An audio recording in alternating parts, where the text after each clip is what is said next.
Just stick that on your shirt. It's just a little thing so it's easier for us to hear. Okay.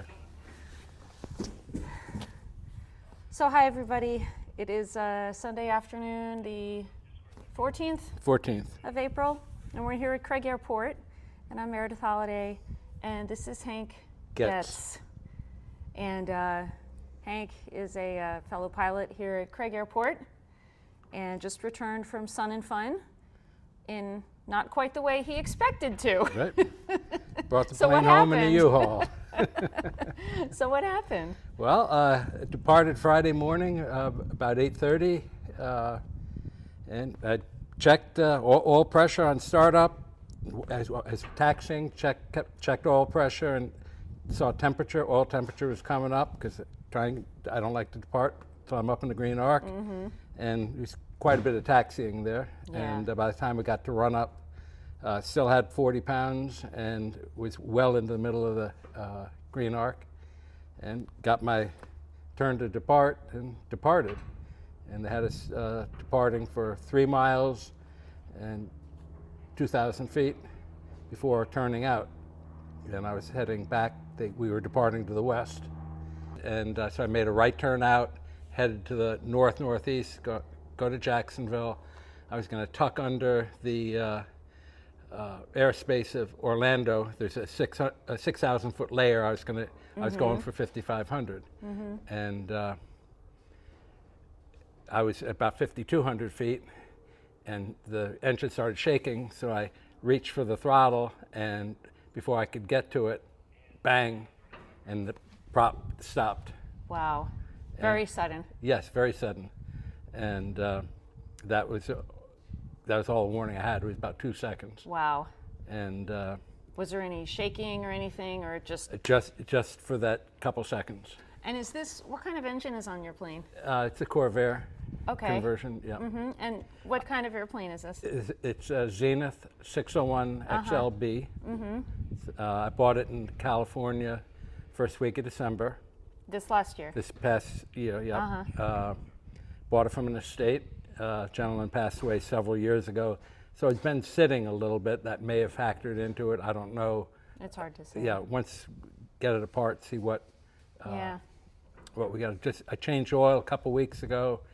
And I just got the oil analysis information back. I'll have to look while I was at Sun and Fun. I'll have to download it on my computer at home. It's hard to do on the phone. Yeah. So you were at what, 5,200 feet? You said 5,200 feet, about probably 7 miles north of the airport. And boom. And boom. So what'd you do? Exactly what you're supposed to do: aviate, navigate, and Communicate. In yes. that order. And that, That's right. Yep, in that order, and add a little prayer in there too. Great. And so what was the aviate part? What was your first put reaction? the nose down, set for best glide. For me, about 70 knots. And I looked over my right shoulder because I knew that's about where the airport was, to see if I could get back there, because that's the biggest airport near me. Yeah. And I also looked at my iPad to see what other airports might be there. I mean, there's interstates that were bumper to bumper, and neighborhoods. I didn't want to do anything like that. Sure. I figured a big airport was better than trying to land it off field someplace. Sure. So And you were plenty high. yeah, I had the altitude is your friend. Keyed the mic, called Mayday, Mayday. I just lost my engine. And who were you talking to at that point? I was still on frequency with the tower. With the tower at Sun and Fun. Yes, I had not left the tower frequency yet. Just still listening what's going on, which I usually do, hold the tower frequency, unless I've got a reason to go change frequencies. And was it hard to get through? Was there a lot of other chit chatter because you were in a No, departure time? as soon as I yelled Mayday, Mayday, everything went silent. Stopped. It was just me and the controller at that point. Nobody else was speaking. And what was their response? They want to know my location, my altitude, how many souls on board, and how much fuel I was carrying. And then they asked, when I said one, does that include the pilot, or is that in addition to the pilot? And were you by yourself? yes, I was by myself. And so they said, you don't have to worry about turning downwind, you can just go straight in. I said, well, I was about maybe 100, 110 degrees to the runway. And I said, I'm basically on a base coming in right now. So I just maintained my best glide, and I turned final at about 2,500 feet. Okay. So I still had plenty of altitude. Did you have to slip or do anything aggressive to get it down? Then I just slipped a little bit to drop it down. So I much rather have extra altitude than not quite enough. Absolutely. So it's a long runway, so it was no problem. I just landed a little longer than I normally would have, but just went off. And if you look at the diagrams, I turned off in taxiway, Foxtrot. So didn't quite coast to the double yellow lines, but I was about one length away from it, and the tower said, "You're close enough. We're going to open the runway again." Wow. The crash truck followed me in, and state police were there. The FAA was there. Sun and Fun personnel were there. The FBO was there. Everybody showed up. Yeah. And the FBO wanted to tow it back to their shop. And I said, "Wait a minute, guys. Let me finish with the FAA and the police and all those officials before we do anything." Right. And then the emergency services from Sun and Fun, they showed up and they told the guys to back off, that they would take care of it if we needed their help. They'd give them a call. So. Yeah. And so, how long have you been flying, Hank? I got my ticket in '77. Long time. I did have a 37-year hiatus to have a family and all that. I got back into flying in '16. And in your flying career, including the gap, have you ever had anything like this happen in an airplane? No. About how many hours do you have logged? Somewhere around 280, 275. But still, that's a long period of time to go without an incident. In the since 1st of December, I probably have about 60 hours.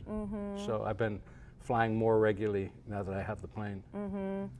And what was the most recent training that you did, or even either with an instructor? I had a biannual. You did.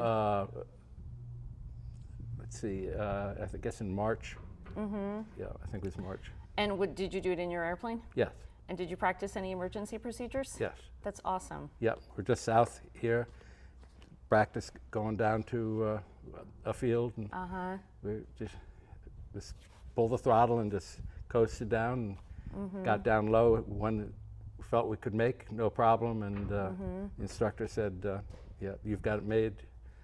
Go on from here." So that's great. But I practice stuff like that in general. I like to practice a little slow flight, practice just a feel of, practicing the glides and stuff. Just so in case I need to do it. Some people get real rattled. I tend to not get rattled by stuff like that. Somebody cuts me off in the car, I'll get rattled. But stuff like this, I don't get real rattled. So when this happened to you the other day, did you have, there's a difference between it happening in training and happening for real. Oh, yeah. What was your, thinking back, did you go, or what was your initial response, if you even remember? Well, yeah, it was, oh shit. Right. Okay, what do we do now? And so then I just said, well, you got to keep this thing flying. Good. And that was the first thing I said, well, I know I got to keep this thing flying. Awesome. And just the way it shook, I was like, I hope nothing falls off. So as long as we're still flying, we're good. And so if I started feeling a lot more vibration or something like that, I would probably have been more nervous, but it was very smooth and very quiet. All you could hear was the wind. Right. I can imagine what being a glider pilot's like. Wow. But services were good. You got to Very the airport, good. no Excellent. problem. And you were lucky that you were up high. Yeah. But I debated doing the same thing at 3,500 feet, but then I saw how many houses and neighborhoods were down below me. I didn't feel comfortable. I just didn't. I figured it wouldn't give me enough options because you always, as a pilot, think if something happens, what are you going to do? What are you going to do?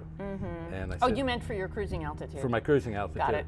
So I was saying, well, I can just maintain 3,500, and I'm still under the 6,000 foot Right. shelf, and that would be fine. But I said, nah, there's so many neighborhoods and stuff here. I don't have a lot of choices. I want extra altitude, so That little, yeah, a couple thousand feet gives me. I wouldn't at 3,500. I never would have made it to the runway. yeah, not back to Lakeland. Right. You may have had to put it in a field or Right. maybe some other place. Right. Wow.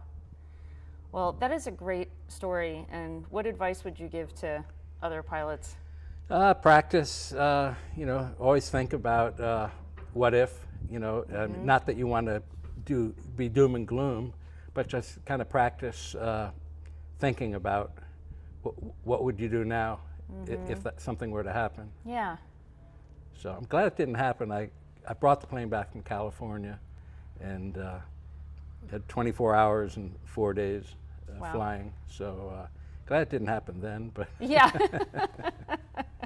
But departing from an air show, right, or any sort of big gathering event like that, always brings with it extra challenges too. You've got lots of traffic. Oh, yeah. There's just a whole lot going on. So you really have to make sure you don't forget about the planning, which Oh, yeah. you obviously did well, because you I had thought the about NOTAM. it. Right, I downloaded that and read it several times. I made a list of all the frequencies, the arrival frequencies, in what order I needed them, and for departure frequencies when I needed them. A couple things change a little bit. You just have to be a little flexible, and I just had a big enough piece of paper I could write the changes of frequency in directions that they were giving us.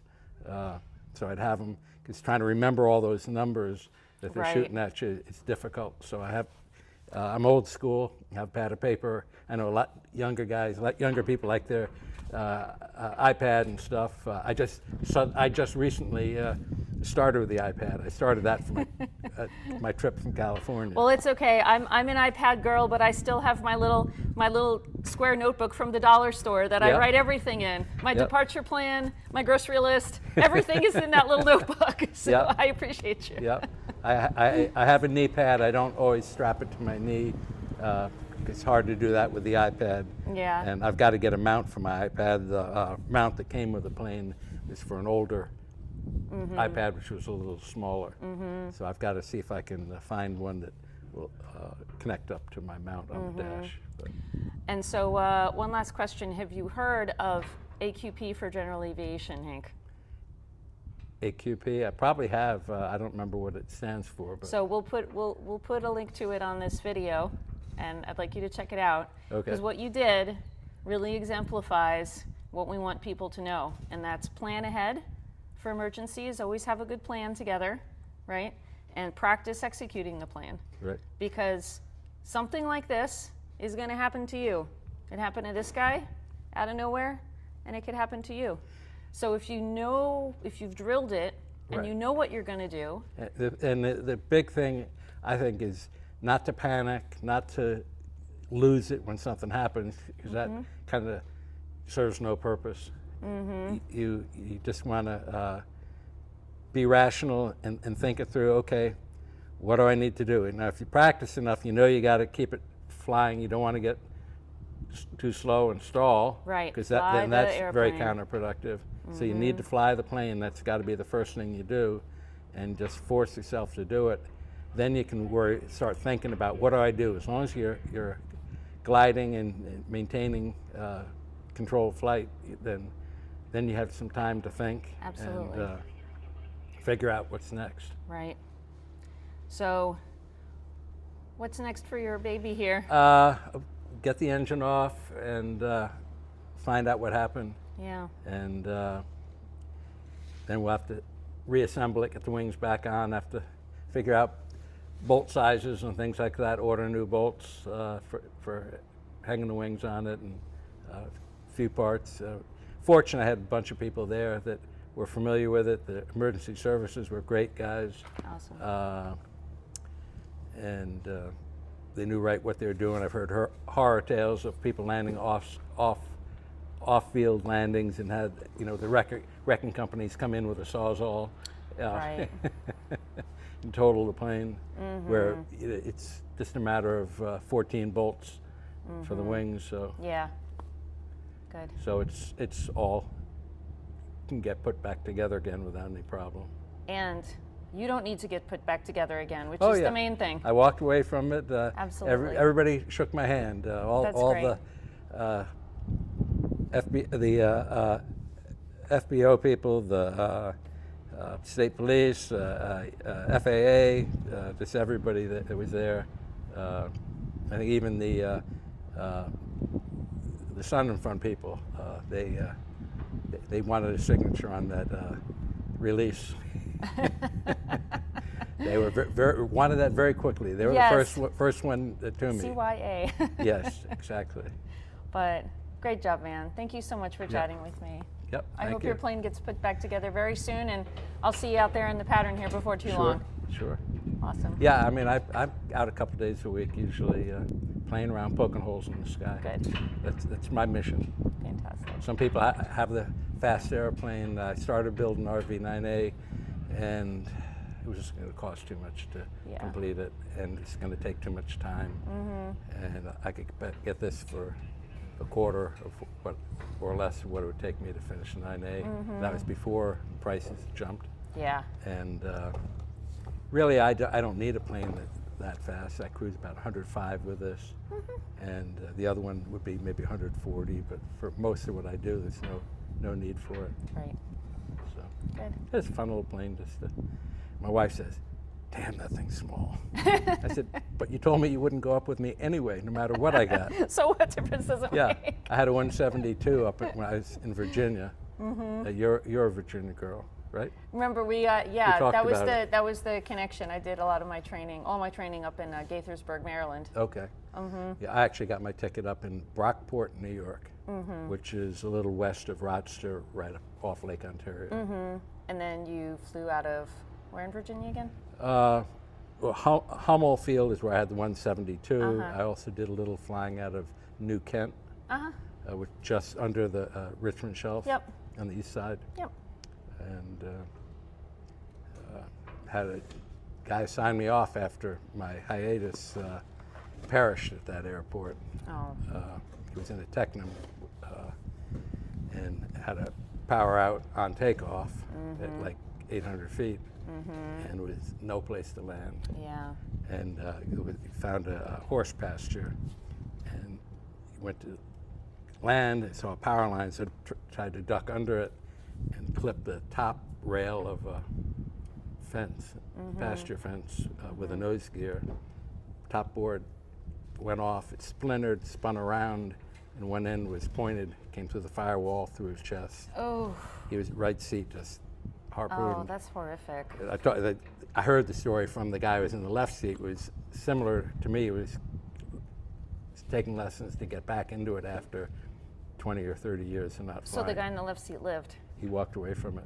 He Oh, actually wow. got out of the plane and ran away because they had just gotten fuel, and he was afraid it was going to blow up. Oh, geez. And he went running back and said, Andrew, get out of the plane. There could be a fire. And then he realized. Andrew wasn't moving. Yeah. And that's the hard thing with, having to land off field is that you can plan. A lot more variables. You can fly the airplane all the way to the crash site, which is all that you can do. But you get down there and you don't know exactly what you're going to be dealing with. Yeah. There could be an object, if you don't time it exactly right. But that was part of why Yeah. my rationale behind this plane is it's got a very low stall speed. By myself, with flaps, I can get down below 40 miles an hour. It's a lot more survivable than some other planes that may have a 50 or 70 mile an hour stall speed. Right. There's one guy in the EA chapter I was in up in Virginia that you got to build a velocity, Well, the stall speed was like over 70 miles an hour. Yeah. And you can do a lot more damage at that speed. Absolutely right. Yeah. So, well, glad you're here. Yep. And go cool off, and I'm glad you got your plane back in with some good help. Yep, it's in. Yep, had some help. I just called everybody I knew and relatively new here. I'd show you, except for it's a little